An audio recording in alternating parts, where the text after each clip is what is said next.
गारंटियां पूरी नहीं हुई। आप सबको मालूम है, अगर गारंटियां पूरी करनी है तो उसके लिए पैसे की जरूरत होती है। पैसा तो आपने दिया नहीं। आप बोलते हैं 90% जो है केंद्र सरकार से अनुदान आता है, तो आप लोगों ने क्यों नहीं दिया? आपको देना चाहिए था। स्पेशल पैकेज जो आपसे हमने मांग करी थी या सदन के अंदर, तो आप लोगों ने साथ देना चाहिए था। आपने कोई साथ नहीं दिया। आप कोई साथ नहीं दिया। और जो एक मरहम लगाना चाहिए था जनता के ऊपर, सदन में प्रस्ताव पास करने की बात आई कि केंद्र सरकार से आर्थिक पैकेज की या राष्ट्रीय आपदा घोषित करने की बात सामने आई, तो भारतीय जनता पार्टी के लोग सभी साथी विधायक मूक दर्शक बने रहे। और कई बार माननीय मुख्यमंत्री महोदय ने, हमारे जो सांसद है प्रतिभा सिंह जी और साथ में अन्य जो हमारे मंत्रीगण हैं, बार बार केंद्र सरकार का दरवाजा खटखटाया। माननीय मोदी जी से मिले, अमित शाह जी से मिले, जेपी नड्डा जी से मिले, फाइनेंस मिनिस्टर से मिले, लेकिन कुछ भी हासिल नहीं हुआ। और इसके चलते जहां हमारे प्रदेश के हजारों लोगों ने अपनी नेक कमाई में से लगभग 250 करोड़ से भी अधिक पैसा एकत्रित करके मुख्यमंत्री राहत कोष में और आपदा कोष में जमा करवाया, और मात्र इसकी एवज में जो राष्ट्रीय आपदा मोचन निधि के अंतर्गत केंद्र सरकार से जो हमें पूर्व में दे राशि थी, वो 1148 करोड़ रुपए हमें कुल मिले। और उसके बाद भी कई प्रकार की चर्चाएं हुई। विपक्ष की तरफ से आरोप लगाए गए कि प्रदेश में कोई काम नहीं हो रहा है, कोई गारंटियां पूरी नहीं हो रही हैं। आप सभी को मालूम है कि प्रदेश में जब कोई आपदा आती है या देश में कोई आपदा आती है, तो उस समय सहायता करने के लिए आगे बढ़कर कार्य करने का प्रयास होना चाहिए।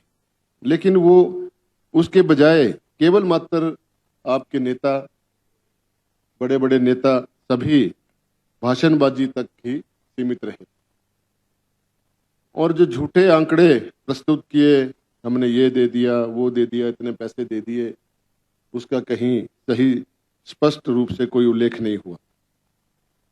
और इन सभी चीजों को देखते हुए माननीय हमारे मुख्यमंत्री ठाकुर सुखविंदर सिंह सुक्खू जी ने एक अभूतपूर्व कदम उठाते हुए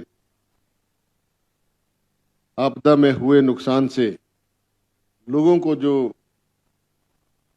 सहायता करनी थी, उनके जख्मों पे जो मरहम लगाना था, उसके लिए उन्होंने एक 4500 करोड़ रुपए की योजना को लागू किया इस प्रदेश के अंदर, जिसके तहत जिन लोगों के घर पूर्ण रूप से ध्वस्त हो गए थे, उन्हें 7 लाख रुपया मकान बनाने का उन्होंने लोगों को पैसा दिया। यही नहीं, वो पूरे प्रदेश में दिया। और प्रथम किस्त में 3-3 लाख रुपए, और कईयों को अभी दूसरी किस्त भी जारी हो गई है जिनके कागज पूरे हो गए हैं। और जो इससे पहले 1,30,000 रुपया मकान बनाने के लिए मिलता था, उसमें 10 गुना वृद्धि करके माननीय मुख्यमंत्री महोदय ने एक बहुत बड़ा रिलीफ जो है इन लोगों को दिया। साथ में जो आंशिक रूप से जो दरारें आई हुई थी लोगों के मकान में, उनके लिए 1 लाख रुपए जारी की। जो पहले 10-15 हजार रुपये मात्र पैसे मिलते थे, उससे भी लोगों को बहुत लाभ हुआ। और ऐसे ही चलते चलते प्रदेश की विकास की पटरी को हमने नहीं दिया, सड़कों को खुलवाया, बिजली की व्यवस्था को सुचारू रूप से चलाया, पानी की व्यवस्था को ठीक किया, सड़कें खुलवाई, परिवहन व्यवस्था को ठीक किया। जितने तेजी से किया जा सकता था, विकट परिस्थितियों में हमारे अधिकारियों ने और कर्मचारियों ने जिस मेहनत के साथ रात दिन मेहनत करके उन सड़कों को खोला, पानी की स्कीमों को बहाल किया, बिजली की स्कीमों को बहाल किया, वो सबके सामने है। उसके बारे में यहाँ ज्यादा चर्चा करने की जरूरत नहीं है।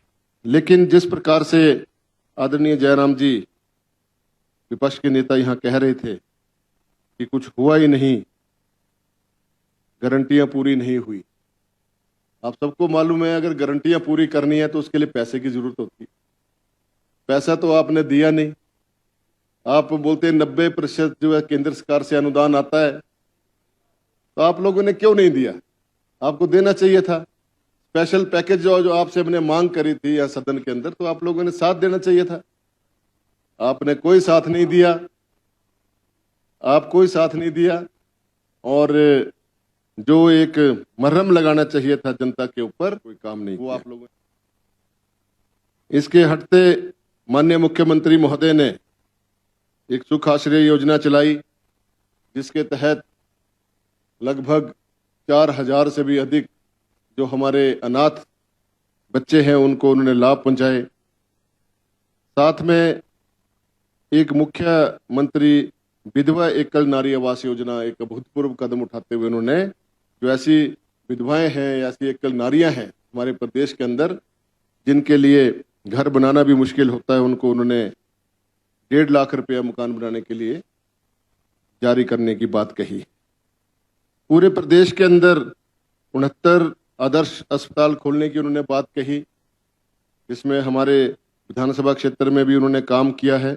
और सभी जो हमारे सिविल हॉस्पिटल थे मेरे अपनी विधानसभा क्षेत्र के अंदर, आज वहां पर पूरा स्टाफ उन्होंने हमें मुहैया कराया। उसके लिए मैं माननीय मुख्यमंत्री महोदय का धन्यवाद करता हूं। और साथ ही में जो सड़कें हमारी खराब थी, उनके लिए पूरे विधानसभा क्षेत्रों में उन्होंने पैसा दिया। आपदा राहत कोष के अंतर्गत जितना पैसा सरकार के अंतर्गत पास था वो उन्होंने लिया। आज कर्मचारियों की बात की जाती है।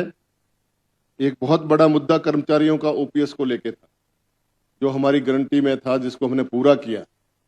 और साथ में युवाओं को नौकरी देने की बात थी। वहां पर जो हमने स्टार्टअप योजना चलाई है ई टैक्सियों के माध्यम से, वो एक बहुत ही युवाओं के बीच में लोकप्रिय हुई है। और उसमें लगभग 500 लोगों ने ई टैक्सी के माध्यम के लिए जो है अप्लाई किया है। तो बहुत जल्द वो उन्हें मिल जाएंगी। आजकल उनके इंटरव्यूज चल रहे हैं, बहुत जल्दी उसके ऊपर भी फैसला हो जाएगा।